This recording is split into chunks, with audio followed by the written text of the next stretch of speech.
Are you one of those players that's great on the range, but really struggles to take it to the first tee? Well, it might be in the approach that you take to each shot. So many of my students, they work so much on mechanics when they're out on the golf course instead of working on the execution. So there's a great analogy to use called the PAR approach in order to be successful with the shot patterns that you see on the golf course. So PAR stands for preparation, action, and response. Let's take a look at this 18th hole at Olympic Club. It's a very difficult shot. It's straight uphill, the pin's tucked in the way back. So how should we approach this shot? Is it really more worried about path and face, or is it more worried about the execution?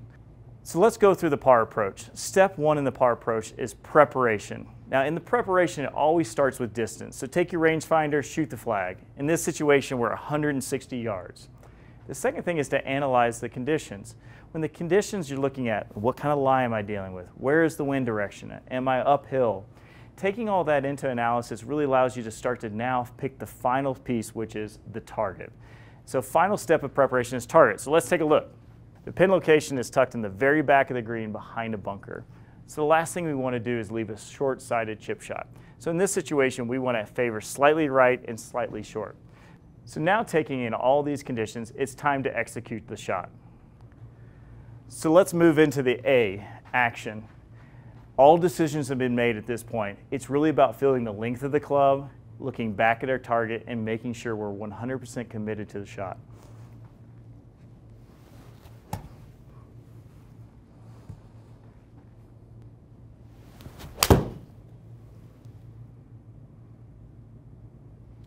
And now it leads us to the response. If you look at this, that's okay. Because I picked a target that's slightly right of the target and slightly short, I still caught a green. If I had actually aimed at the flag, I would have probably been left of the green or even in the bunker.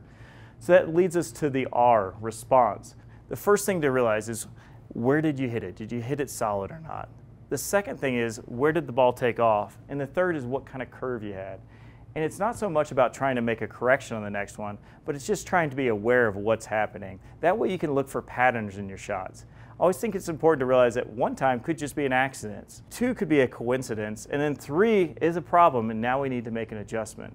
But being armed with the right information of, am I hitting it solid, where is the ball taking off, and where is it curving, can really be helpful when it's time to make adjustments. So let's recap. PAR stands for preparation, action, and response. The things to remember about preparation is that is all done before you get over the golf ball. The action stage is short. It's all about looking back at your target, being fully committed. And the response is just about your three questions. You're just looking for patterns in your ball flight. That way, if you need to make a decision to change something, you know what that pattern is and you know what to start to tweak. So, if you have questions on this, go to golftec.com and find a local coach near you.